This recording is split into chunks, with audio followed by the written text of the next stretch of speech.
자, 소멸시효 공부합니다. 먼저 소멸시효와 구별되는 제도로서 제척기간. 그런데 하자담보책임에 기한 손해배상청구권과 관련해서 제척기간이 있죠.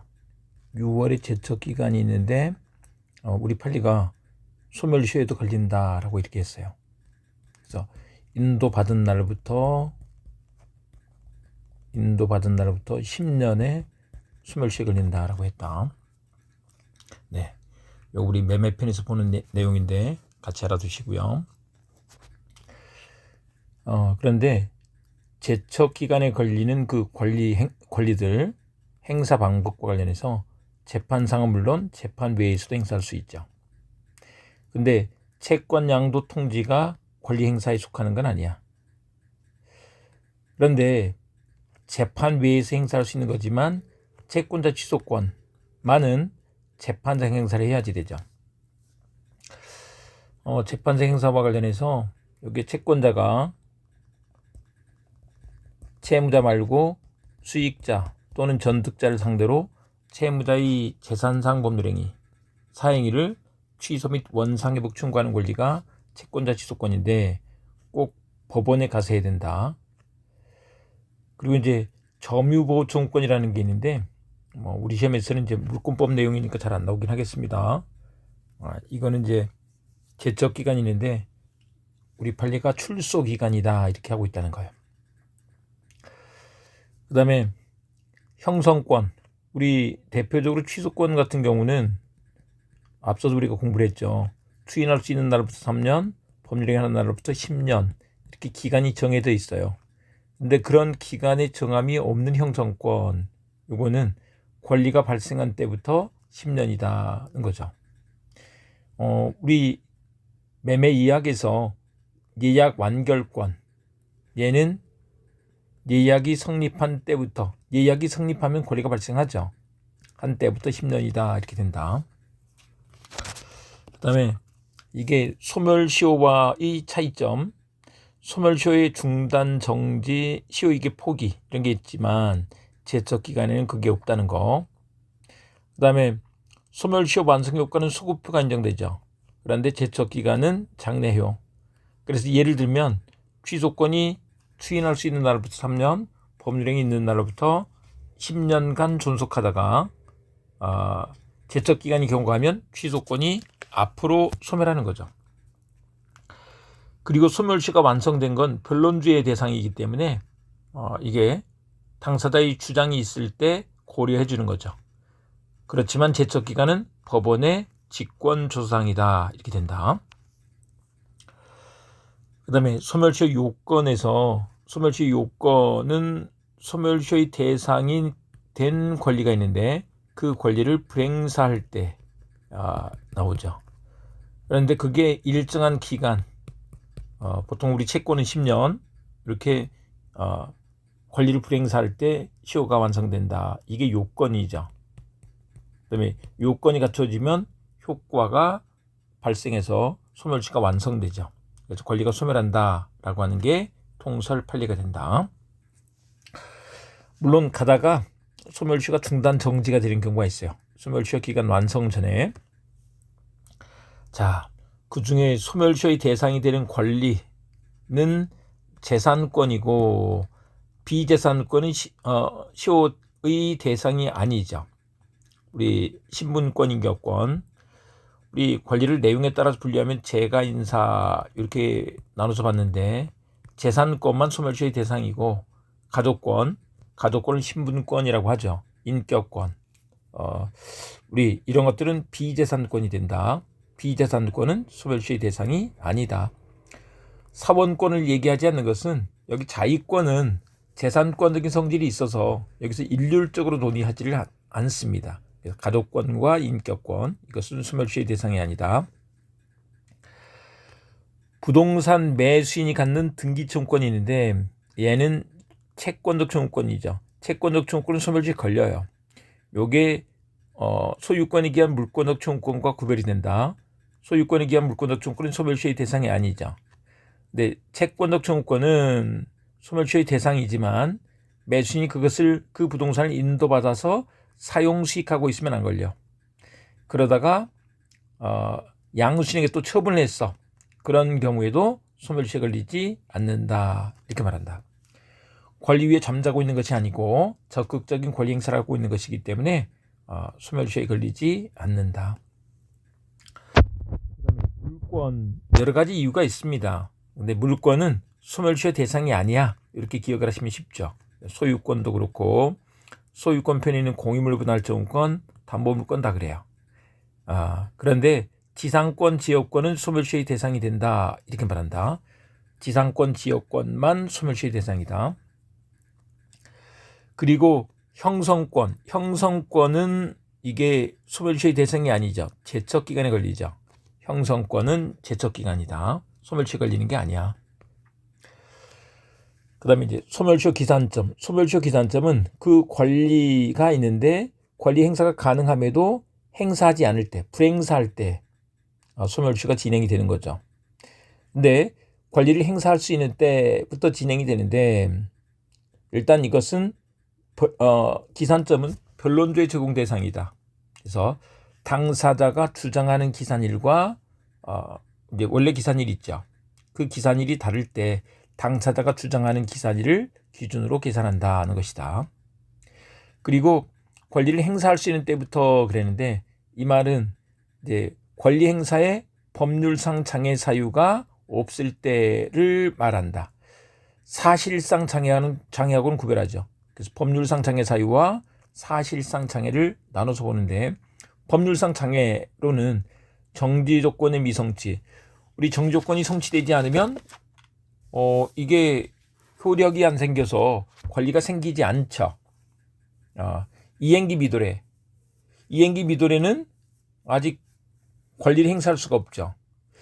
건물이 완공되지 않은 경우, 우리 이제 이 등기 청구를 하려면, 등기를 하려면 건물이 완공이 돼야 되는데 건물이 완공되지 않으면 이게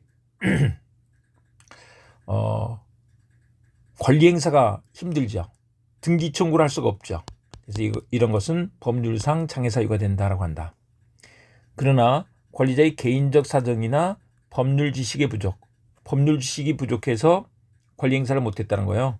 미성년인 사정, 권리 존재의 부지, 권리가 있다는 걸 몰랐어. 채무자의 부재, 채무자가 부재해서 권리 행사를 할 수 없었어. 이런 것들은 사실상 장애 사유가 된다는 것이다. 그리고 각종 권리에서 소멸시효 기산점이 나오는데 우리 확정기한부채권은 기한이 도래한 때부터 권리 행사가 가능하죠. 그래서 그때부터 소멸시효가 진행된다. 만약에 6월 20일이 이 기한이에요. 그럼 6월 20일부터 권리 행사가 가능하죠. 6월 20일부터 시효가 진행된다 하는 것이다. 불확정기한부채권, 이것도 기한이 도래한 때부터 권리 행사가 가능했죠. 네, 그래서 기한이 도래한 때부터. 근데 여기는 이제 객관적으로를 한마디 더 써놨어요. 객관적으로 도래했으면 이제 예를 들면 첫눈이 오면 줄게라고 했는데 첫눈이 왔어. 그럼 권리 행사가 가능해졌죠.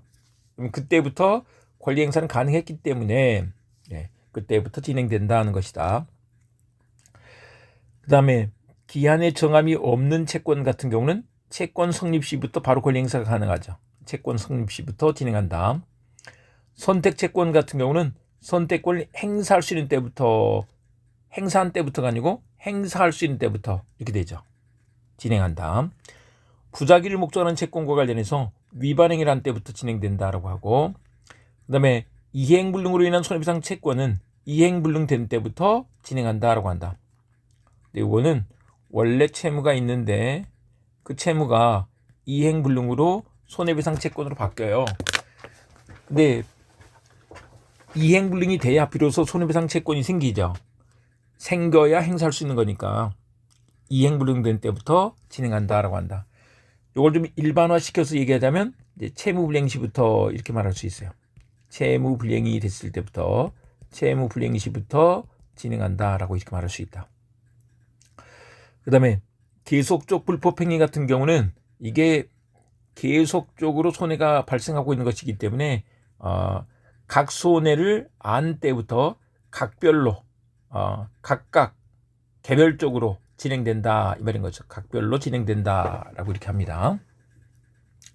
그다음에 후유증으로 인한 손해배상 채권이 나왔는데, 후유증으로 인한 손해배상 채권은 이게 후유증이 발병하기 전에는 손해가 있는지 알 수가 없잖아요. 그래서 후유증이 생겨야 손해배상 청구를 할 수 있게 되죠. 그래서 판명된 때부터, 그러한 사유가 판명된 때부터 진행된다라고 한다. 그 다음에 수탁보증인의 사전구상권과 사후구상권이 나왔는데, 사후구상할 수 있는 게 원칙이지만 일정한 경우에 사전구상권을 행사할 수 있죠. 뭐 암기법으로 보자면 재파오이 이렇게 되어 있습니다. 네. 근데 이것들은 각각 별도로 진행된다라고 한다. 각각 별도로 진행된다. 그 다음에 공동불법행위자 상호간의 구상권이 나와있는데, 공동불법행위자들이 피해자에게 지는 손해배상 채무는 부진정 연대 채무가 되는데, 이게 구상권은 피해자에게 손해배상금을 지급한 때부터 구상권이 생기는 거죠. 피해자에게 지급한 때부터 진행한다는 것이다. 그 다음에 동시이행의 항변권이 붙은 채권. 동시이행의 항변권이 붙어 있다고 법률상 장애가 있느냐? 그런 게 아니고, 우리 이제 쌍무계약, 기브앤테이크 계약에서는 내가 기부하면 테이크할 수 있는 거죠. 근데 내가 기부를 하지 않고 테이크하려고 할 때 상대방이 동시이행의 항변권을 행사하는 거죠. 그러니까 내가 지급하면, 내가 제공하면 동시이행의 항변권을 없앨 수 있는 것이기 때문에 바로 변제 기일부터, 지급 기일부터 바로 진행된다라고 한다. 그 다음에 계속적 물품 공급 계약에 의한 외상대금 채권 같은 경우도 이것도 각 외상대금 채권이 발생할 때부터 개별적으로 진행된다는 것인 거죠. 이것들 훈련 많이 해주셔야 됩니다. 그 다음에 이제 소멸시효 기간과 관련해서, 소멸시효 기간은 소멸시효 기간이 얼마나 되는지는 이게 법원이 직권으로 판단한다는 것이다. 이게 소멸시효 기간과 관련해서는 이게 이제 법률 문제인 거죠. 법률 문제는 법원이 다 안다 하는 법의 격언이 있죠. 그래서 법원이 직권으로 판단한다. 그다음에 이제 우리 일반 채권에서는 민사 15년, 상사에서는 5년이 되죠. 그런데 근로계약상 보호 의무 위반에 따른 근로자의 손해배상 채권이 있는데, 이 손해배상 청구권은 민사 사건으로 봐서 10년으로 본다는 것이다. 이제 이 얘기가 왜 문제가 되느냐 그러면, 근로계약은 회사와 근로자가 이 계약을 한단 말이에요. 근데 회사가 지금 여기는 이제 장사로 하는 건 아니고 장사를 위해서 근로자와 계약을 맺는 거죠. 그걸 이제 이론적으로는 보조적 상행이 이렇게 말할 수 있는데, 그렇게 보면 5년이에요. 근데 상법을 적용하는 것은 이게 거래의 신속성 이런 것들 때문에 상법을 적용하는 건데, 이런 경우에는 신속하게 처리할 필요가 없다는 거죠. 그래서 이건 시효가 10년이 된다는 것이다. 그 다음에 이제 단기 소멸시효가 있죠. 단기 소멸시효가 있는데, 우리 이제 3년짜리가 있고 1년짜리가 있는데, 3년짜리들은 우리 사자 들어가는 경우를 보시면 된다라고 했죠. 그 외에 이자 기타 1년 이내 기간으로 정한 금전 또는 물건의 지급을 목적으로 한 채권이 있는데, 이것들은 3년의 시효에 걸린다. 근데 1년 이내 기간이라고 했는데, 이게 1년 이내 정기에 지급되는 채권을 말한다는 것이다. 변제기가 1년 이내가 아니라는 거예요. 그래서 정수기 대여 계약에 기한 월 대여 채권이라든지 1개월 단위로 지급되는 집합건물의 관리비 채권이라든지 이런 것들은 1년 이내 정기로 지급하는 채권이죠. 그래서 3년의 시효에 걸린다.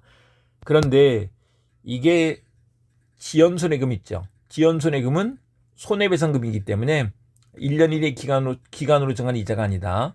네, 이렇게 되죠. 이자인데 그게 1년 이내 기간으로 정한 경우에는 3년의 시효에 걸려요. 근데 지연이자는 아시다시피 손해배상금이죠. 그렇기 때문에 3년의 시효가 아니다. 그러면 원칙으로 가면 이제 10년이 되는 거죠. 10년의 시효에 걸린다. 이렇게 될 것입니다. 그 외에 수급인의 공사대금 채권, 저당권 설정 정권은 3년의 시효에 걸린다. 이렇게 말하죠. 네, 수급인은 사장님이죠. 사자 들어가는 사람이다. 그러면 3년이다. 그 다음에 1년의 소멸시효에 걸리는 채권들이 있는데 먹고 놀고 자고 있고 노가다하고 연예인 뭐 이런 것들이죠. 숙박료, 음식료 채권, 먹고 놀고 자고 뭐 이런 거죠. 이런 것들은 1년의 시효에 걸린다라고 한다. 그런데 이 판결 등으로 확정된 채권은 단기일지라도 10년으로 이렇게 바뀌어요. 판결이나 확정된 지급명령 같은 것이 있으면 10년으로 시효가 연장된다. 그리고 주체매에 관한 판결이 확정되어 소멸시효가 10년으로 되면서 시효가 중단이 되는데 이때 보증채무도 시효가 중단되는 건 맞죠. 우리 뒤에서 나올 겁니다. 그러나 시효기간은 여전히 종전의 소멸시효 기간에 따른다는 것이다. 그게 은행이 돈 빌려준 경우여서 5년의 시효에 걸리고 있었던 거예요. 상사시효 5년이다가 판결을 받으니까 10년으로 이렇게 바뀌었는데 보증채무까지 10년으로 바뀔 거냐? 근데 그렇지 않다는 것이다. 자, 이거 봐주시고 그다음에 이제 소멸시효 중단과 정지가 나와 있는데 시효 중단 사유는 일단 이게 변론주의 대상이다는 거죠. 변론주의 적용을 받는다. 그래서 시효 중단 사유는 당사자의 주장이 없으면 법원이 판단할 필요가 없다. 당사자의 주장이 있어야지. 그리고 이것은 이게 다투는 당사자가 증명을 하는 거죠. 중단은 다투는 당사자, 일반적으로 채권자겠죠. 채권자가 시효가 중단됐어 이렇게 주장할 거란 말이에요. 그러니까 주장자가 증명 책임을 지는 거야. 이렇게 알아두면 되죠. 그런데 이 소멸시효 중단 사유들을 봐보면 이게 청구 압승인데 이게 권리 불행사가 있을 때 시효가 진행이 됐잖아요. 그러면 이제 반대로 권리 행사를 하면 이게 시효가 중단된다는 것이다. 일반적으로 우리 채권자가 채무자를 상대로 권리 행사를 했을 때 그게 청구, 그 다음에 압류가 압류 가처분, 그리고 이제 의무자가 또 반대로 이렇게 채무자가 채권자를 상대로 인정을 하는 거죠. 이게 승인, 네, 청구 압승이 된다. 그런데 그중에 재판상 청구와 관련해서 재판상 청구는 이게 민사소송을 통해서 자기 권리 행사를 하는 것이잖아요. 민사소송일 때만 시효가 중단되는 거죠. 그래서 원칙적으로 형사소송이나 행정소송은 시효가 중단되는 사유가 아닌 거죠. 그런데 형사소송 중에서 소촉법에 따른 배상명령 신청, 이 배상명령 신청 자체가 손해배상 청구를 하는 거죠. 그래서 시효가 중단되고, 행정소송은 시효 중단 사유가 아닌데 요게 과세처분의 취소 또는 무효 확인을 구하는 소, 요거는 시효 중단을 인정해 준다는 것이다. 과세처분의 취소 또는 무효 확인을 구하는 소를 거쳐서 행정처분에 대해서 공정력을 없애고, 그리고 이제 과운합금, 조세 과운합금에 대해서 부당이득 반환 청구를 할 수 있게 되는 거죠. 이것에 대해서 시효 중단을 인정한다. 그 다음에 이건 이제 권리자가 원고로서 주장하는 경우, 채권자가 원고로서 주장하는 경우뿐만 아니라 피고로서 응수하여 채무자가 주장하는 것에 대해서 응수해서 적극적으로 권리를 주장하고 받아들여진 경우도 포함한다는 것이다. 근데 이거는 어쨌거나 권리자 의무자 사이에서 있었어야 돼요. 그래서 제3취득자나 물상보증인을 상대로 응수한 경우는 재판상 청구에 해당하지 않는다. 아시다시피 이제 제3취득자나 물상보증인은 채무자가 아닌 거죠. 채무자가 아니기 때문에 채무자 아닌 사람을 상대로 한 경우에는 이게 권리 행사가 되지 않으므로 시효 중단 사유가 되지 않는다는 것이다.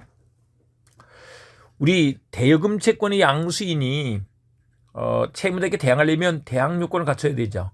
그런데 대항 요건을 갖추지 못한 양수인이 소를 제기해도 이거는 이제 권리를 행사하는 거죠. 권리 위에 잠자고 있는 죄가 아니죠. 그래서 시효를 중단시킬 필요가 있다는 것이다.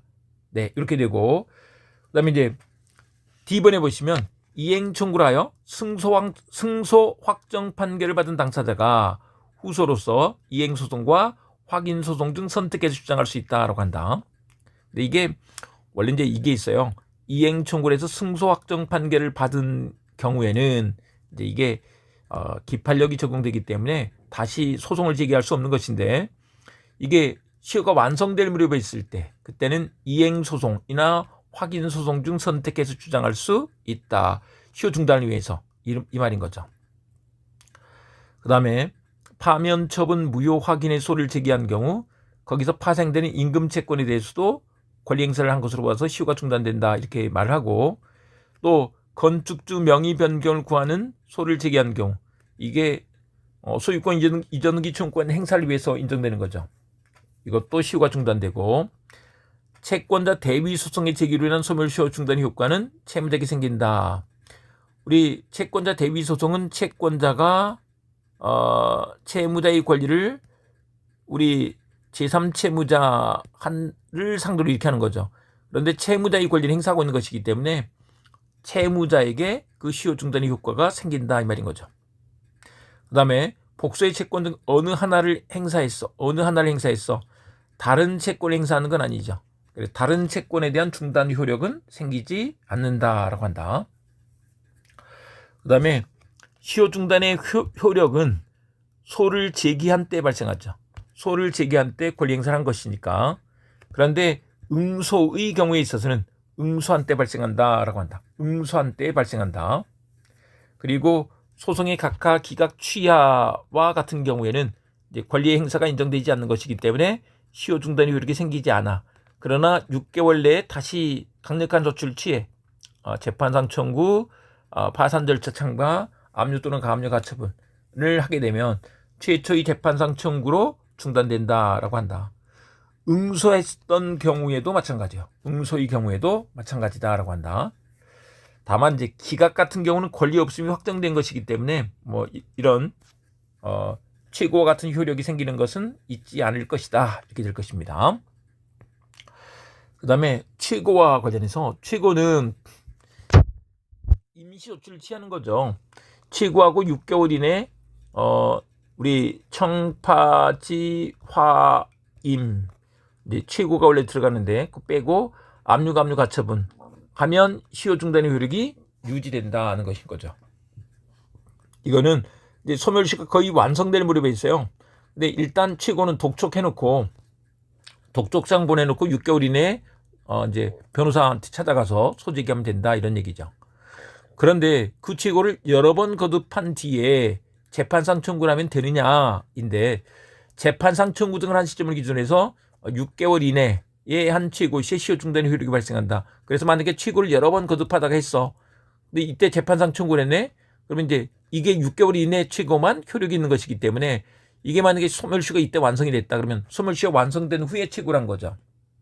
그러면 이건 시효 중단의 효력이 생길 수가, 시효가 중단되지 않는다 이렇게 보는 게 맞죠. 그 다음에 이제 최고는 좀 넓게 인정을 해줘야 되겠죠. 그래서 재판상 청구가 취하됐다 이 말은 이게 이제 권리 행사했다가 최고는 독촉하는 거는 돈 달라고 독촉하는 거죠. 취하된 경우 이런 경우에 이 최고로 인정할 수 있겠고, 이행 청구 의사가 표명된 소송 고지를 했어. 이런 경우에도 그렇다.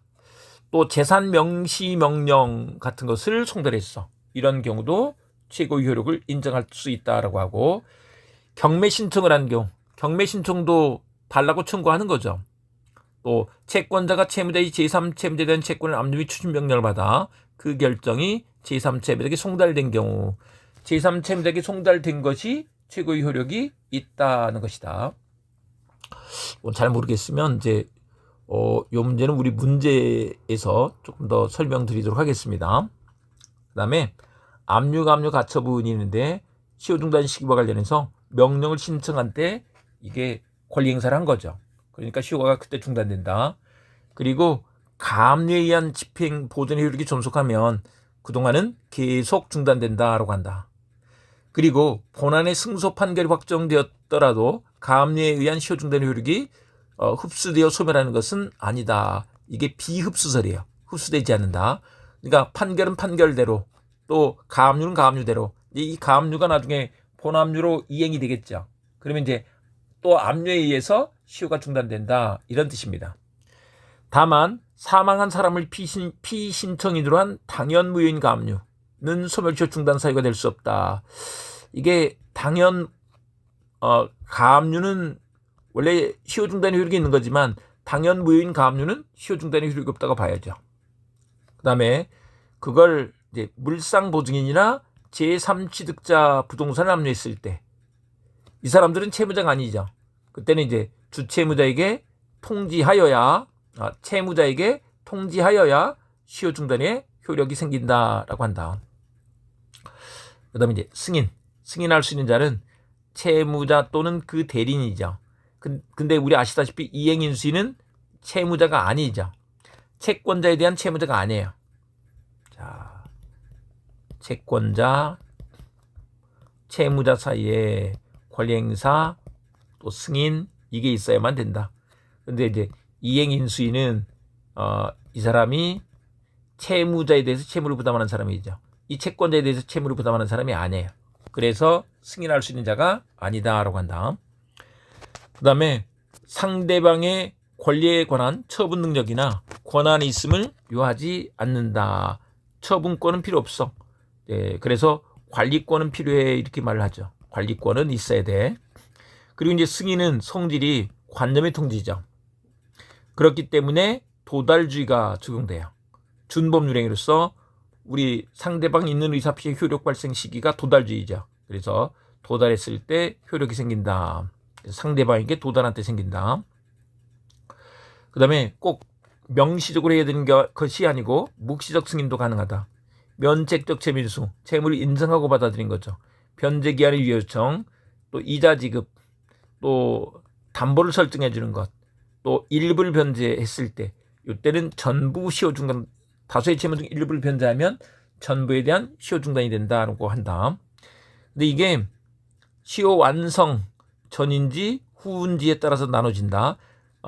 전에 했으면 승인이지만 후에 했을 때는 이건 시효이계 포기가 된다라고 하죠. 시효이계 포기는 성질이 상대방이 있는 단독행위로서 처분행위가 되죠. 근데 승인은 이게 시효 완성 전에 만약에 그런 걸 했어. 승인은 관념의 통지다. 근데 처분권이 필요가 없다 이렇게 되겠죠. 그다음에 소멸시효 중단의 효과에서 중단 사유가 종료한 때부터 시효가 새롭게 진행이 되죠. 중단 사유가 종료한 때부터. 그래서 그때부터 0이 돼서 새롭게 진행된다. 우리 재판 같은 경우는 재판이 확정된 때로부터 시효가 새롭게 진행된다라고 한다. 그리고 시효 중단은 원칙적으로 당사자 및 승계인 간에만 효력이 있는 게 원칙이에요.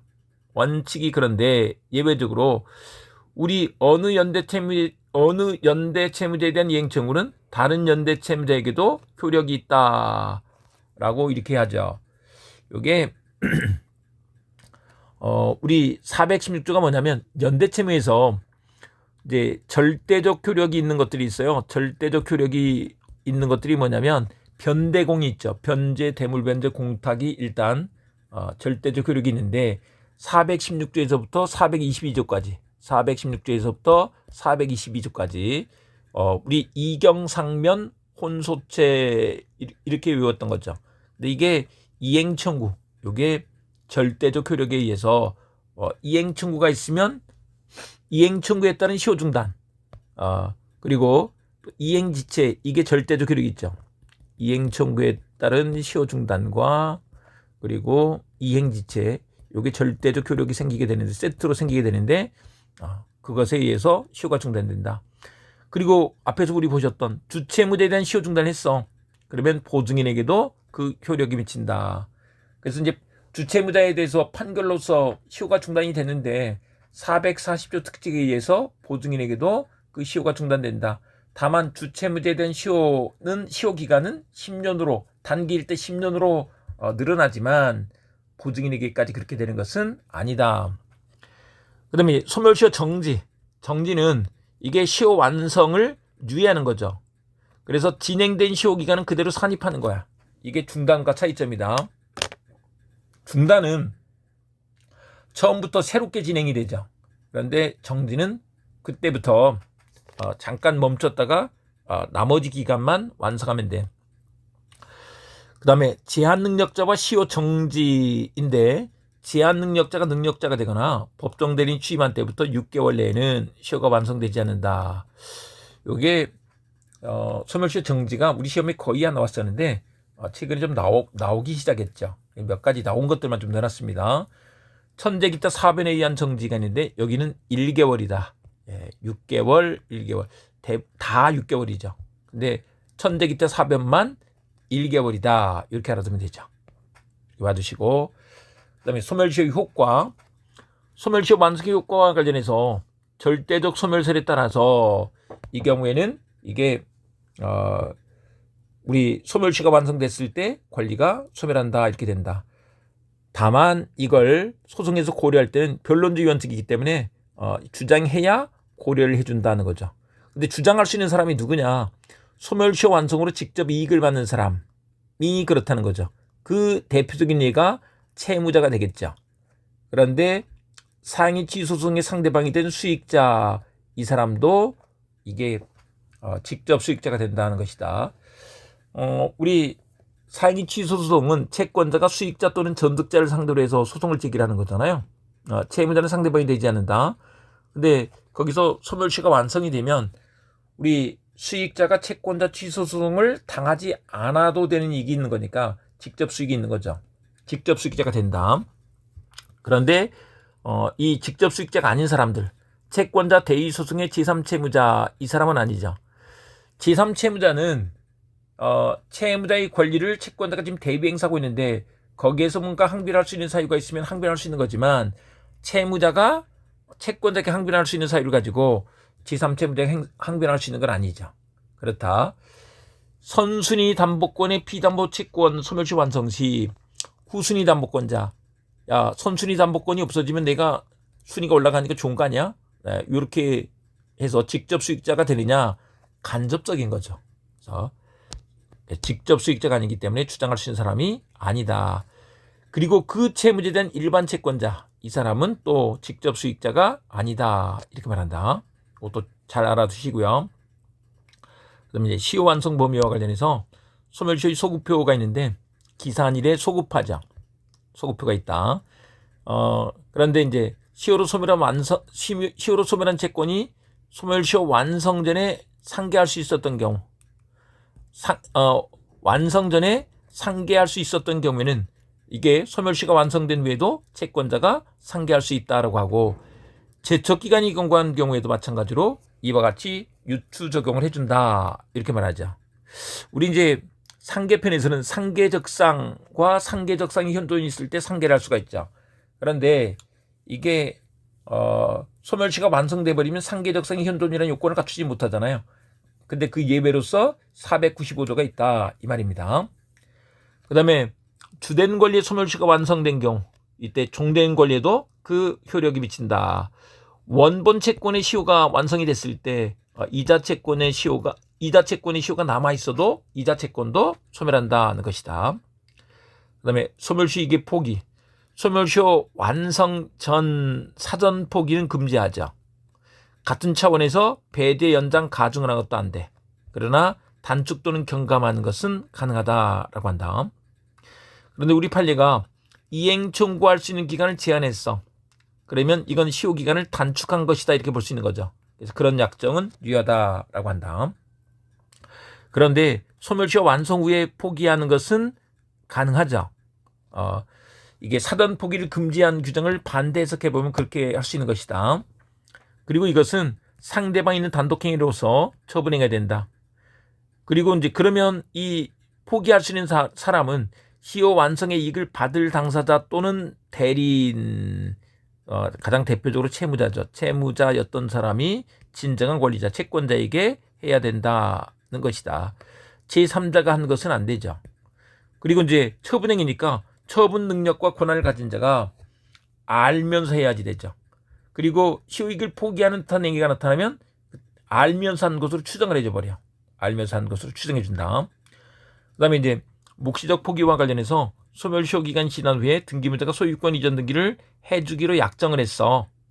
그러면 이것은 묵시적으로 포기하는 것이다 이렇게 볼 수 있고, 시효 완성 후에 채무의 승인을 했어. 일부 변제를 했어. 이런 것들이 다 묵시적 일부 변제 이런 것들이 있을 때 묵시적 포기가 있었다. 이렇게 볼 수 있는 것인 거죠. 묵시적으로 포기했다. 그다음에 이제 이거는 어쨌거나 의사표시니까 상대방이 있는 의사표시니까 도달지. 그에 따라서 시효이익을 포기하게 되면 그때부터 채권이 새로 생겨서 새로이 소멸시효가 진행이 되는 거죠. 그리고 이 시효이익 포기와 관련해서 상대적으로만 효력이 있기 때문에 주채무자가 시효이익을 포기했다고 해서 보증인에게까지 그 효력이 미치는 것은 아니다. 이렇게 됩니다. 내용이 좀 많은데요. 여기까지 또 해보겠습니다. 자, 소멸시효 문제 보겠습니다. 옳지 않은 것을 모두 고른 것은 기억번. 소멸시효 기간은 법률행위에 의하여 단축 또는 경감할 수 있지만 제척기간은 단축할 수 없다. 우리 소멸시효 기간은 배제, 연장, 가중할 수 없죠. 그러나 단축 또는 경감할 수 있어요. 그러나 제척기간은 아예 단축도 할 수 없다는 것이다. 물론 연장도 안 되죠. 네, 기억번 맞고요. 니은번. 소멸시효에는 중단이 있지만 제척기간은 중단이 있을 수 없다. 중단은 소멸시효에만 있죠. 제척기간에는 중단이 있을 수 없다. 우리 소멸시효는 예를 들면 이런 거예요. 채권자가 1,000만 원 받을 게 있는데 1,000만 원을 달라고 청구를 했어요. 500만 원을 받고 500만 원이 남았어. 그러면 다시 소멸시효가 진행될 필요가 있잖아요. 그러니까 중단 제도가 있죠. 그러나 제척기간은 예를 들면 취소권 한번 생각해 보세요. 취소권은 행사를 했어요. 그러면 취소권이 더 이상 필요가 없죠. 없어져 버렸죠. 중단이 있을 수가 없다는 것입니다. 그 다음에 디귿번. 일단 기억, 니은 들어간 건 다 제껴야 되겠죠. 디귿번. 소멸시효 효력은 장래에 향하여 소멸하지만, 네, 이게 틀리게 돼 있네요. 제척기간은 장래에 향하여, 네, 소멸시효 기간은 그 기산일에 소급하여, 이 소멸시효는 소급하여 이렇게 돼야지 되죠. 디귿번이 들어가야 되니까 4번이 답이네요. 리을번. 소멸시효 이익은 포기할 수 있으나 소멸시효 이익은 포기할 수 있으나 제척기간의 경우에는 포기가 인정되지 않는다. 맞고. 미음번.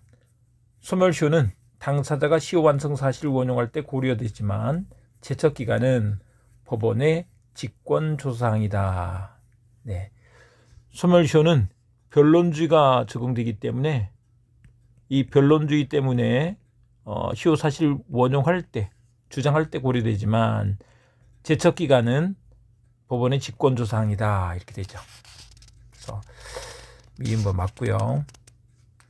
그 다음에 소멸시효와 제척기간의 차이점 2표 여러분 잘 한번 봐주시고 2번 문제 보시면 옳은 것은 1번 시효 기산점과 관련하여 사실상 권리 존재를 알지 못하였다는 것은 법률상 장애 사유에 해당한다라고 했는데 권리 존재를 알지 못했다는 거예요. 이건 법률상 장애가 아니고 사실상 장애가 되죠. 그래서 1번 틀렸고 2번 근로계약상 보호 의무 위반에 따른 근로자의 손해배상 청구권에는 10년의 민사시효 기간이 적용된다. 맞네요. 이 근로계약상 보호 의무 위반에 따른 근로자의 손해배상 청구권, 이게 회사와 계약을 맺었으니까 이게 보조적 상행위가 돼서 5년의 상사시효가 적용돼야 되는 것이 아니냐 할 건데, 상법이 적용되는 것은 이게 좀 신속하게 해결할 필요성이 있을 때 인정이 된다는 거예요. 근데 이건 그런 게 아니죠. 그래서 10년의 민사시효 기간이 적용된다. 맞다. 2번 맞고요.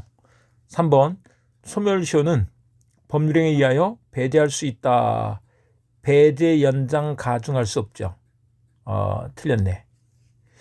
그 다음에 4번에 부동산 매수인이 그 부동산을 인도받아 계속 점유하는 경우에도 등기청구권의 소멸시효는 진행한다.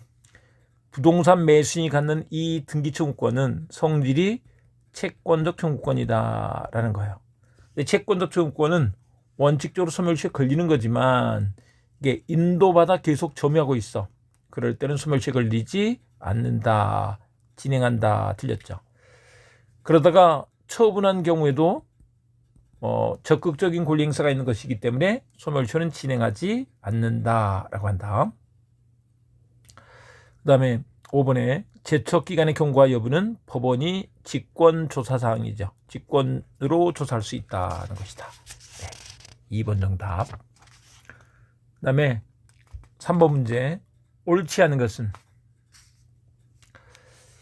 1번 오납한 조세에 대한 부당이득 반환 청구권을 실현하기 위하여 과세처분의 취소 또는 무효를 구하는 소의 제기는, 이게 과세처분의 취소나 무효를 구하는 소는 행정소송이 되지만 소멸시효 중단 사유가 된다는 것이죠. 원래 소멸시효 중단 사유로서 청구, 재판상 청구로 인정이 되려면 민사소송이 되어야 되는 게 맞죠. 그래서 형사소송이나 행정소송은 이게 시효를 중단시키지 못한다. 그런데 이렇게 오납한 조세에 대한 부당이득 반환 청구권을 실현하기 위한 과세처분의 취소 또는 무효를 구하는 소, 요거는 행정소송이지만 시효 중단 사유가 된다. 또 소촉법에 따라서 인정되는 배상명령 신청 같은 경우는 형사소송 절차에서 이루어지지만 이게 시효 중단 사유가 된다라고 한다. 2번에 부동산 매수인이 갖는 등기청구권 인도받아 사용하는 경우에 소멸시효에 걸리지 않는다. 금방 우리가 본 거고, 그러다가 제3자에게 부동산을 처분하고 점을 승계해 준 경우, 이런 경우에도 소멸시효에 걸리지 않는다. 네, 이렇게 연결이 되죠. 그 다음에 4번 형성권의 행사 기간이 정해져 있는 경우, 형성권의 행사에 의하여 발생한 채권적 권리에 대해서도 형성권의 행사 기간에 관한 제척 기간이 적용된다. 틀렸죠. 요게 우리 취소권 같은 거 보시면 되는데, 취소권은 제척 기간에 걸리죠. 제척 기간. 그런데 취소권 행사에서 부당이득 반환 청구가 생긴단 말이에요. 이건 별개로 또 소멸시효에 걸린다. 이렇게 한다는 거죠. 그래서 4번이 정답이다. 그래서 취소권을 행사한 때로부터 소멸시효가 진행한다. 이렇게 본다는 거죠. 그 다음에 5번에 법률행위 취소권의 존속기간은 제척기간이다. 취소권의 존속기간은 제척기간이다. 뭐 다 아는 거죠. 네, 맞고요. 그 다음에 4번에 옳은 것은 소멸시효가 완성되면 그 권리는 그때부터 소멸의 효과가 발생한다. 그때부터가 아니고 소급표가 있죠. 그래서 1번 틀렸고, 2번에 당사자가 매매 예약 완결권 행사 기간을 정하지 않고 행사할 수 있는 시기만을 정한 경우, 완결권은 그 권리를 행사할 수 있는 때로부터 10년이 경과하면 소멸한다. 매매 예약 완결권은 형성권으로서 제척기간에 걸리죠. 근데 제척기간은 권리를 행사할 수 있는 때로부터가 아니고 이 권리가 발생한 때로부터, 예약 완결권은 이제 우리 예약이 성립한 때로부터 이렇게 되는 거죠. 권리의 발생일로부터 10년, 행사할 수 있는 때로부터가 아니다. 행사할 수 있는 때로부터, 이거는 소멸시효 기산점이죠. 그래서 2번 권리를 행사할 수 있는 때로부터 이 10년이 경과하면 소멸한다는 틀렸다. 그 다음에 3번 취소권은 그 제척 기간 내 소를 지게 하는 방법으로 재판상 행사하여야만 하는 것이 아니라 재판 외에서 취소 이사필하는 방법으로도 행사할 수 있다. 재판상 또는 재판 외에서 권리를 행사할 수 있는 거죠. 3번이 맞다. 그 다음에 중단은 소멸시효에 있는 제도고 제척 기간에는 없다. 그다음에 소멸시효 기간은 법률행위로 단축할 수 있다. 이렇게 돼야지 되죠. 정답은 3번이다. 그다음에 5번 문제. 옳지 않은 것은 먼저 제척 기간이 완성된 채권이 그 완성 전에 상계할 수 있었던 것이면 채권자는 이를 자동 채권으로 하여 상대방의 채권과 상계할 수 있다. 이게 소멸시효가 완성된 채권, 소멸시효가 완성된 채권이 완성 전에 상계할 수 있었던 것이면 완성 후에도 상계할 수 있다라고 하는데 제척 기간이 경과한 경우에도 마찬가지로 그렇게 495조 유추 적용해서 인정한다는 것입니다. 그래서 보시면 담보 책임에서 손해배상 채권이 생기는데 제척 기간이 있죠. 네, 제척 기간이 지나기 전에 상계할 수 있었던 경우에는 이게 495조를 유추 적용해서 소멸시효가 완성된 후에 상계할 수 있다. 이게 이제 자동 채권일 때 문제인 거죠. 수동 채권은 이 상계자의 채무가 되는 것이기 때문에 시효이익의 포기를 하면 되는 것이기 때문에 이런 문제가 생기지 않죠. 자동 채권일 때 문제다. 그 다음에 2번에 제척 기간이 도과하였는지 여부는 법원의 직권 조사 사항이죠. 당사자의 주장에 따라야 하는 것이 아니죠. 소멸시효는 변론주의에 적용을 받지만 소멸시효 완성을 주장하는 것은 변론주의에 적용을 받는다. 근데 제척 기간은 법원의 직권조사항이다. 이렇게 된다는 거죠. 3번 보증채무의 부동성을 부정하여야 할 특별한 사정이 있는 경우 보증인은 주채무의 시효 소멸을 이유로 보증채무의 시효 소멸을 주장할 수 없다. 네. 이게 보증인은 주채무의 시효 소멸을 이유로 해서 보증채무의 시효 소멸을 주장할 수 있죠. 그런데 부동성을 부정하여야 할 특별한 사정이 있을 때 그때는 없다 이 말인 거죠. 그 다음에 부작위를 목적으로 한 채권은 위반 행위를 한 때로부터 시효가 진행이 되는 거죠. 그 다음에 도급받은 자, 수급인의 공사에 관한 채권은 3년간 행사하지 아니하면 소멸시효가 완성한다. 사장님들의 채권은 3년이다. 이렇게 했습니다. 네, 그래서 정답 2번. 그 다음에 6번 문제. 옳은 것을 모두 고른 것은 기억번. 소유권에 기한 물권적 청구는 소멸시효의 대상이 되지 않는다. 소유권에 기한 물권적 청구는 소멸시효의 대상이 아니죠. 그런데 우리 용익물권, 지상권, 지역권 등의 용익물권은 소멸시효의 대상이 되죠. 그러니까 기억번이 들어가야 되고 니은번이 들어가면 안 되겠네. 니은번 들어간 건 빼고 기억번은 들어가야 돼. 그러니까 기억번 안 들어간 5번도 빼야 되겠네요. 그 다음에 디귿번. 금전채무 이행치로 인해 발생하는 지연손해금은 민법 제163조 제1호 소정의 3년간의 단기 소멸시효의 대상이다. 네, 금전채무 이행치로 인하여 발생하는 지연손해금은 이자가 아니죠. 이자 채권일 때 3년간의 단기 소멸시효가 적용될 수 있는 거죠. 그러니까 디귿번도 아니네. 4번이 답이겠네요. 그 다음에 니을번. 채무불이행으로 인한 손해배상 지원권의 소멸시효는 채무불이행 시로부터 진행한다. 채무불이행이 있어야 손해배상 지원권이 생기죠. 그래서 채무불이행 시로부터 권리를 행사할 수 있는 것이기 때문에 그때부터 시효가 진행한다는 것이죠. 리을번 맞고요.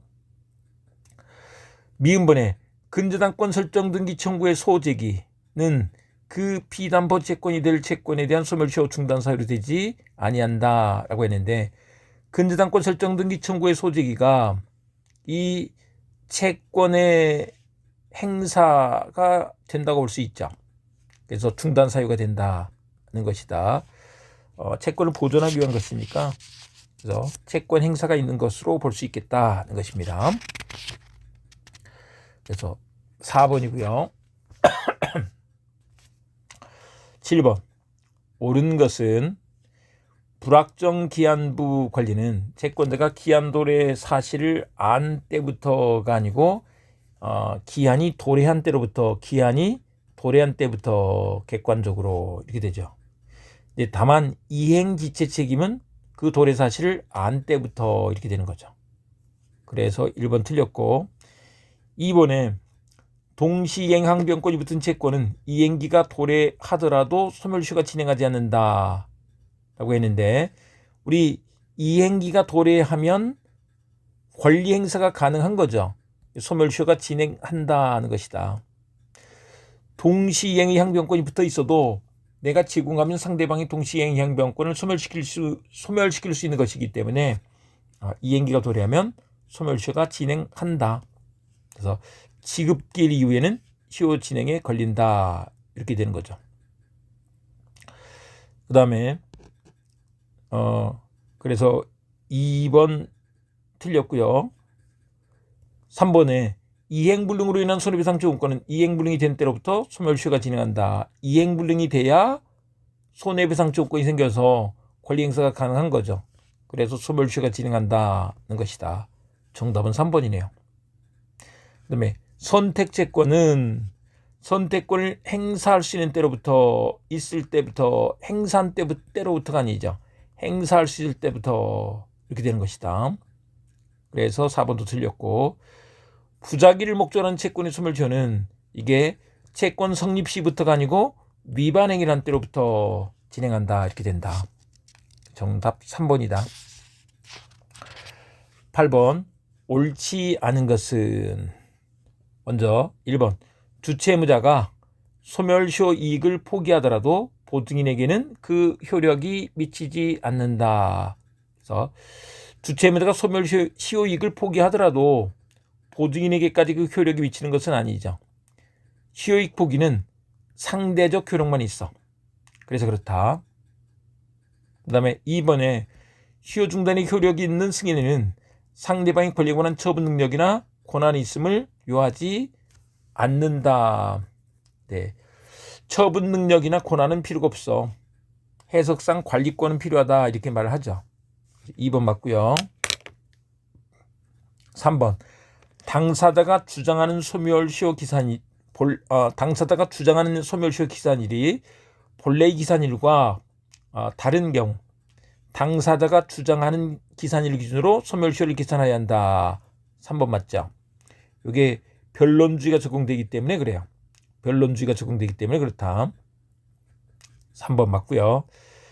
그 다음에 4번에 어떤 권리의 소멸시효 기간이 얼마나 되는지는 법원이 직권으로 판단할 수 있다.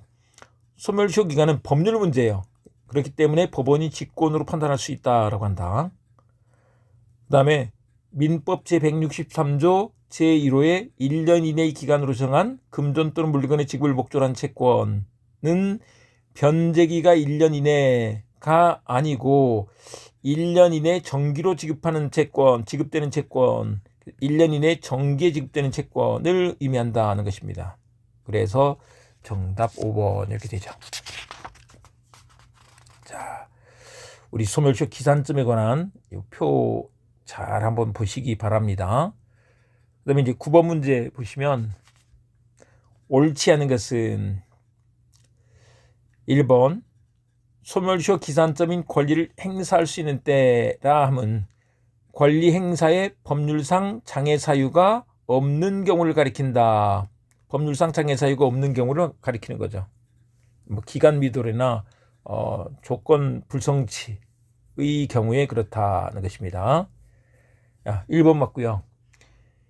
2번에 공동불법행위자 상환의 구상권의 소멸시효 기산점은 공동불법행위자 상환의 구상권의 소멸시효 기산점, 이거는 구상권이 발생한 시점, 구상권은 손해배상금을 지급한 때 생기죠.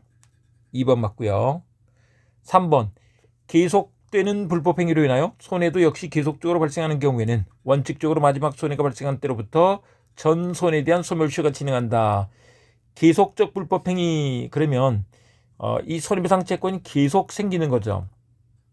그래서 이게 손해가 나날이 새로운 불법행위에 의한 손해가 발생하는 것이기 때문에 각 손해를 안날로부터 이렇게 된다. 마지막 손해가 아니고 나날이 발생한 각 손해를 안날로부터 진행된다. 이렇게 된다. 그래서 정답은 3번 이렇게 되죠. 4번에 보증인의 사전 구상권과 사후 구상권의 소멸시효는 각각 그 권리가 발생되어 이를 행사할 수 있는 때로부터 각각 진행한다. 각각 진행되는 게 맞죠. 네. 수탁 보증인에게 사전 구상권과 사후 구상권이 인정되는데 이것은 별개다. 그리고 5번은 금방 본 거고요. 선택권이 행사할 수 있는 때로부터 진행한다. 그 다음에 10번 옳지 않은 것은 먼저 1번 변론주의 원칙상 당사자가 주장하는 기산점을 기준으로 소멸시효를 계산하여야 한다. 그만 우리가 본 것이고요.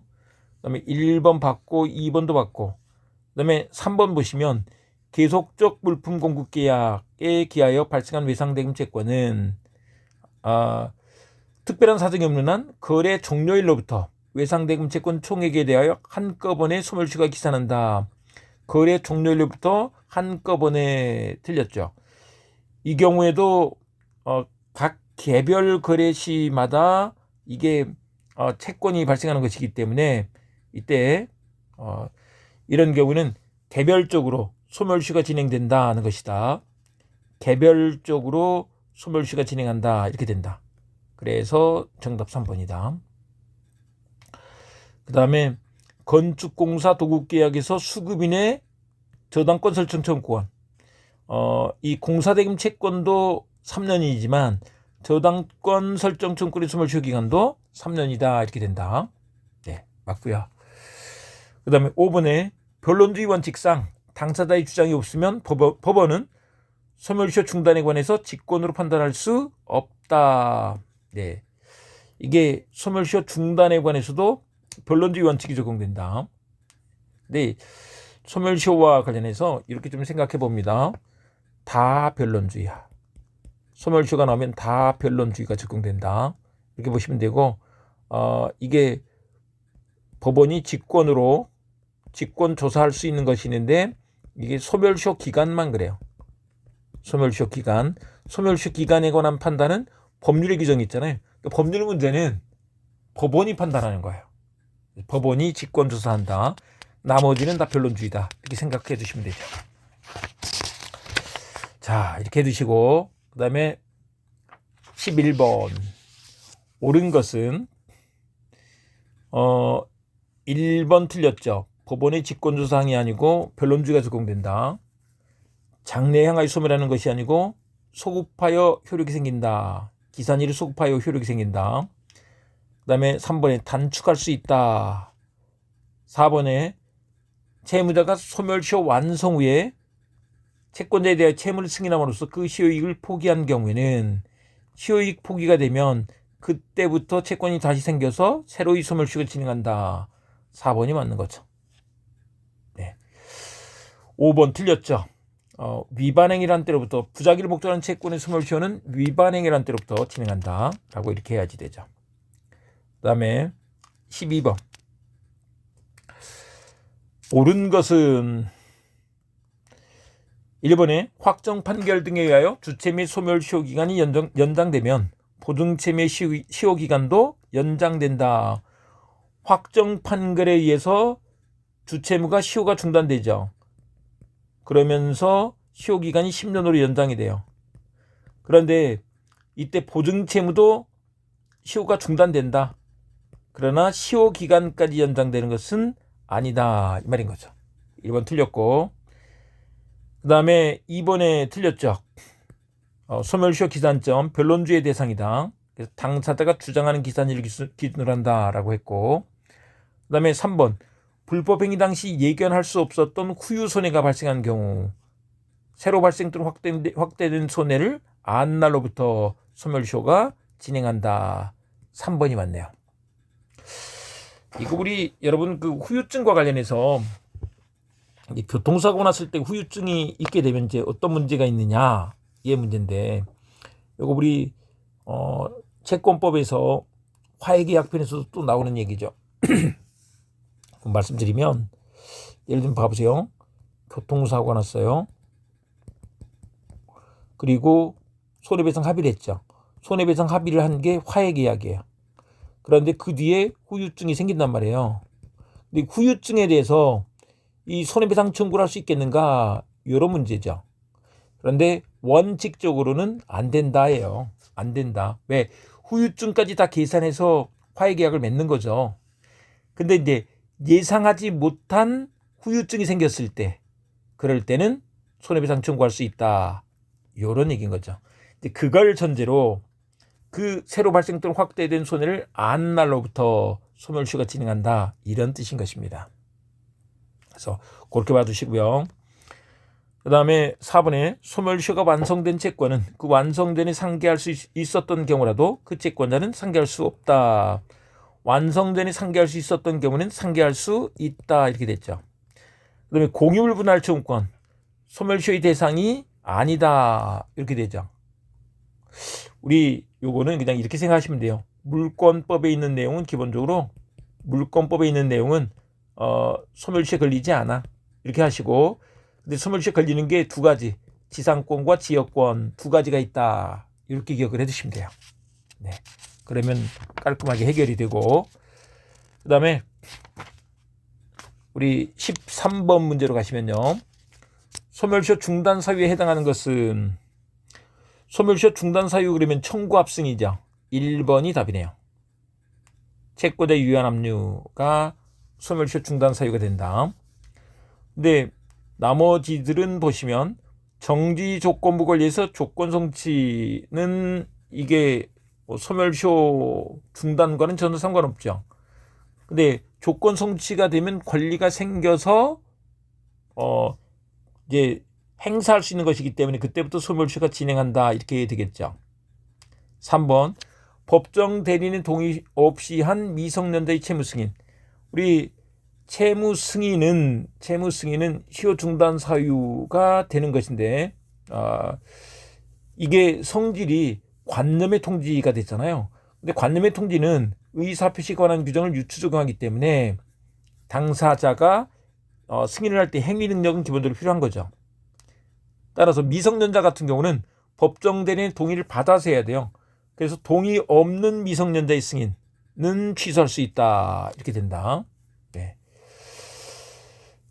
그 다음에 4번에 보시면 채무자의 채권자에 대한 동시행위 항변권 행사. 동시행위 항변권 행사는 이게 시효 중단 사유와는 상관이 없죠. 그 다음에 5번에 물상보증인이 제기한 저당권 설정 등기의 말소 등기 절차 이행 청구 소송에서 채권자의 응수행위가 시효 중단 사유가 되려면 그게 물상보증인이 아니라 채무자가 제기한 소송이었어야만 되는 거죠. 어쨌거나 소멸시효 중단 사유 그러면 청구 합승 요거를 외워두면 되죠. 청구 합승, 청구, 압류가 압류 가처분, 승인 이렇게 해서 네. 그것들을 기억하시면 바로 답이 1번으로 나올 수 있고요. 그 다음에 14번에 옳지 않은 것은 먹고 놀고 자고 입고 음식료 채권은 시효기간 1년이죠. 그 다음에 소멸시효 이익은 시효 완성한 뒤에는 포기할 수 있죠. 전에는 포기할 수 없다. 그 다음에 3번 답이네요. 가처분은 소멸시효 정지 사유가 아니고 중단 사유가 되죠. 압류가 압류 가처분은 시효 중단 사유가 된다. 정답 3번이다. 4번에 가압류에 의한 시효 중단이 있을 때 가압류의 집행보존 효력이 존속하는 동안 시효 중단은 계속된다는 것이다. 그 다음에 동시이행 항변권이 붙은 매매대금 채권은 지급기일 이후부터 소멸시효가 진행한다라고 한다. 지급기일 이후부터 소멸시효가 진행한다. 이행기부터 이런 뜻이에요. 그 다음에 15번 옳지 않은 것은 3년의 소멸시효 기간이 적용되는 채권이 지급명령에서 확정되는 경우 그 시효기간은 10년으로 한다. 단기가 지급명령을 받으면 10년으로 기간이 연장이 되죠. 그 다음에 2번 채권자가 동일한 목적을 달성하기 위하여 복수의 채권을 가지고 있는 경우 그중 하나의 채권을 행사한 것만으로는 다른 채권에 대한 시효 중단의 효력은 없다. 그래서 하나의 채권 행사가 다른 채권 행사가 아닌 거죠. 별개로 판단한다. 그래서 2번 맞고요. 그 다음에 3번 대항 요건을 갖추지 못한 채권 양도의 양수인이 재판상 청구를 했을 때 시효 중단 사유인 재판상 청구가 된다는 거죠. 그래서 3번이 답이다. 물론 채무자에게 대항하려면 대항 요건을 갖춰야 되는데 대항 요건을 갖추지 못한 경우에도 양수인이 재판상 청구를 하면 권리 행사를 했다 이렇게 볼 수가 있는 거죠. 그렇기 때문에 시효 중단 사유로 봐줄 수 있다 이런 뜻입니다. 그 다음에 4번에 채권자가 최고를 여러 번 거듭하다가 재판상 청구를 한 경우 시효 중단의 효력은 재판상 청구를 한 시점을 기준으로 하여 소급하여 6월 이내에 한 최고 시에 발생한다. 그러니까 이게 재판상 청구를 한 시점을 기준해서 6개월 이내에 한 최고만 시효 중단의 효력이 있다는 것인 거죠. 그래서 4번 맞고요. 그 다음에 동일한 당사자 사이에 계속적 거래 관계로 인한 수개의 금전 채무가 있고 채무자가 그 채무 전액을 변제하기에 근소한 부족한 금액으로 채무의 일부를 변제한 경우에 그 수개의 채무 전부에 관하여 시효 중단의 효력이 발생하는 것이 원칙이다. 네, 일부 변제를 했어. 그러면 채무 전부에 대해서 승인을 한 것이다 이렇게 볼 수 있다는 거죠. 시효 중단의 효력이 발생한다. 그래서 모든 채무에 대해서 네 이렇게 되겠고요. 그 다음에 16번 재판상 청구로서 시효 중단의 효력이 발생하지 않는 것은 1번은 맞고요. 그만 앞에서 본 것이고 그 다음에 2번에 권리자가 응수하여 적극적으로 권리를 주장하였으나 소가 각하되어 본안 판단 없이 소송이 종료되고 다른 조치 없이 6월이 경과한 경우 이게 다른 조치를 했어. 6월 내에. 그러면 처음 응소 시에 시효가 중단됐다 이렇게 볼 수가 있는데 지금 다른 조치 없이 6개월이 경과해버렸잖아요. 그러면 중단의 효력이 생기지 않는다. 각하돼 버리면 우리 소송이 각하기각 취하됐을 때 시효 중단의 효력이 없다 이렇게 되는 것입니다. 이게 응소의 경우에도 마찬가지야. 그 다음에 3번에 소유권 이전등기 채권이 발생한 기본적 법률 관계에 해당하는 매매계약을 기초하여 건축주 명의 변경을 구하는 소를 제기한 경우 건축주 명의 변경을 구하는 소를 제기하는 것은 이게 등기청권 행사다 이렇게 볼 수가 있다는 거죠. 그래서 시효가 중단된다. 그 다음에 4번은 앞에서 봤고요. 5번에 임금 채권을 실현하기 위해서 파면 처분 무효 확인의 소를 제기했어. 파면 처분 무효 확인의 소를 제기하면 임금 채권도 행사한 것이다. 따라서 시효가 중단된다. 이런 취지인 거죠. 그 다음에 17번 갑은 의뢰에 대하여 2023년 10월 17일을 변제기로 하는 대여금 채권을 갖고 있다. 이에 관한 설명으로 옳은 것을 모두 고른 것은 기억번에 갑이 을을 상대로 2023년 12월 20일 대여금의 지급을 구하는 소를 제기하였으나 그 소가 취하된 경우 갑의 재판상 청구는 재판 외의 최고의 효력을 갖는다. 소 제기를 했는데 취하가 됐어. 그러면 이건 최고의 효력을 갖는다는 것이다. 그래서 이 경우에는 6월 내에 재판상 청구를 하면 이제 시효 중단의 효력이 있는 거죠. 근데 그런 것이 없을 때는 일단 최고의 효력은 있다 이 말인 거죠. 그래서 기억번은 맞는 설명이다. 니은번 보시면 이게 채권 양도의 대항 요건을 갖추지 못한 상태에서 양수금의 지급을 구하는 소를 제기했을 때 소멸시효가 중단된다 그랬죠. 중단되지 않는다 그랬으니까 니은번 들어간 건 다 제껴야죠. 그러면 이제 1, 2번 아니면 3번이네요. 갑이을을 상대로 2023년 12월 20일 대여금의 지급을 구하는 소를 제기하여 2024년 4월 20일 판결이 확정된 경우 갑의을에 대한 대여금 채권의 소멸시효는 이게 판결이 확정된 때로부터 다시 진행이 되는 거죠.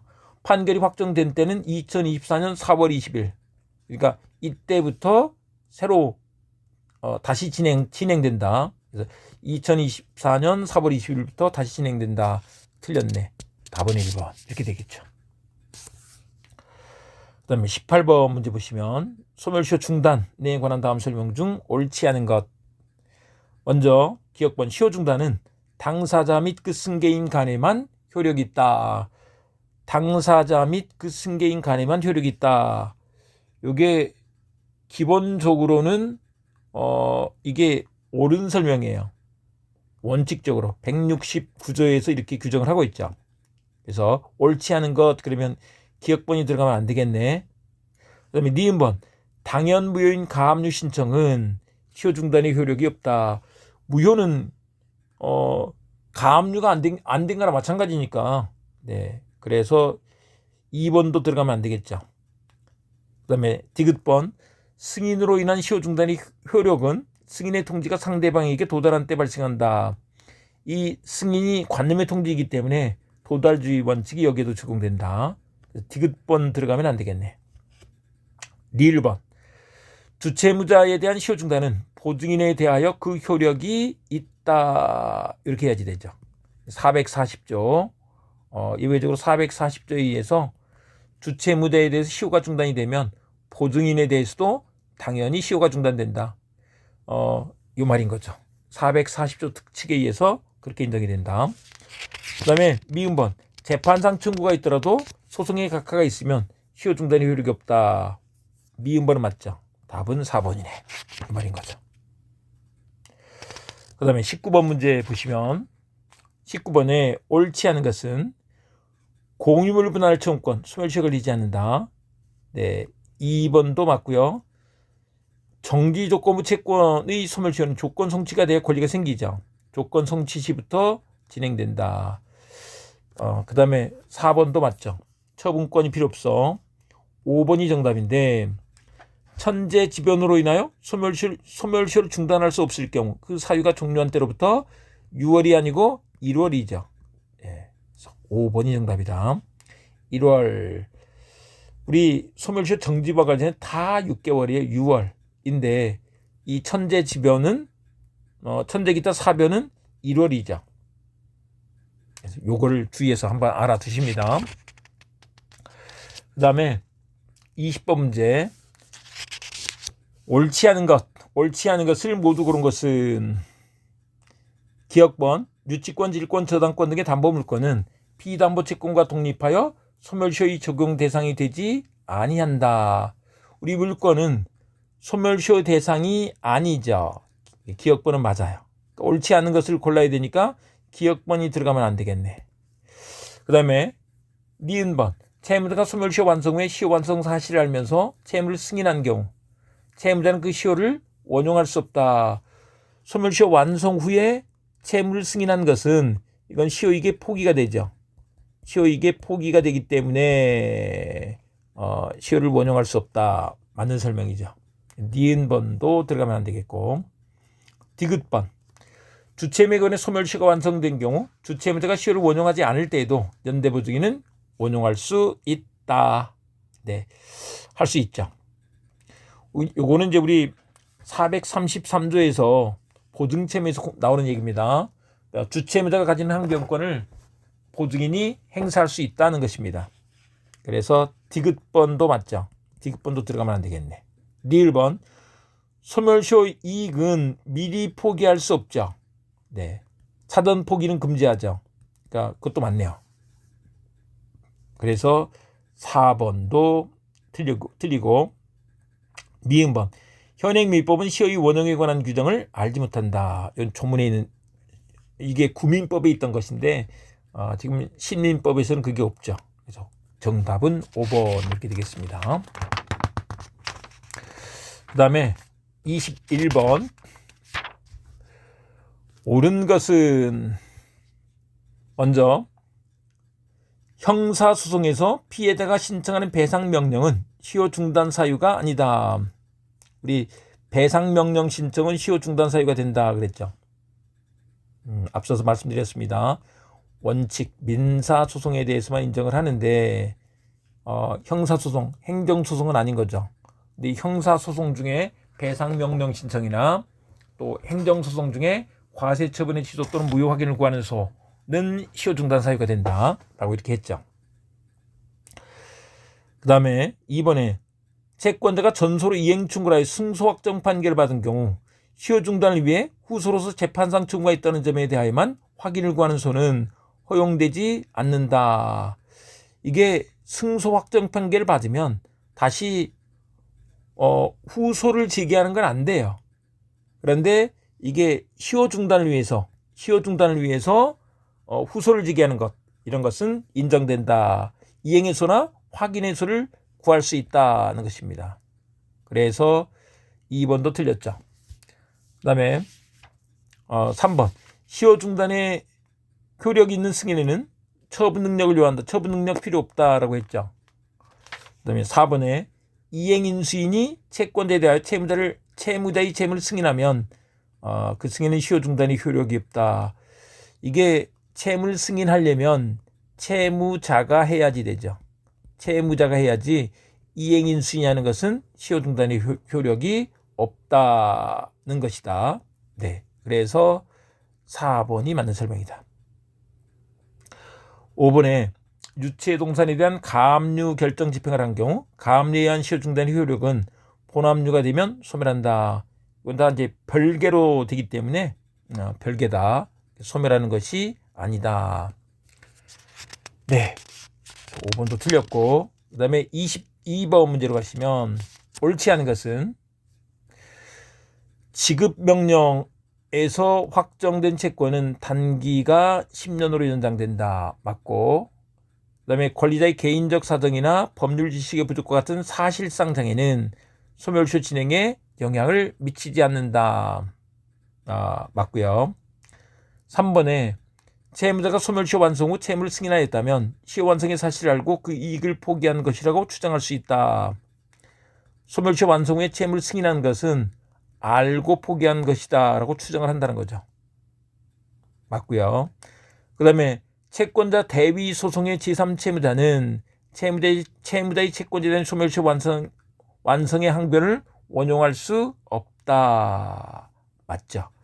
근데 요거는 이제 채권자 대위권을 좀 여러분들이 뒤에 나오니까 잊어버렸을 테니까 채권자 갑이 있고 채무자 을이 있고 제3채무자 병이 있는데 이 채권자가 자기 채권을 보존하기 위해서 채무자의 채권을 권리를 이렇게 대위 행사하는 거죠.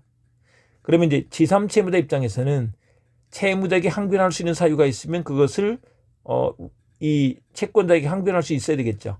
그런데 채무자가 항변할 수 있는 것을 제3채무자가 할 수는 없다 이 말인 것입니다.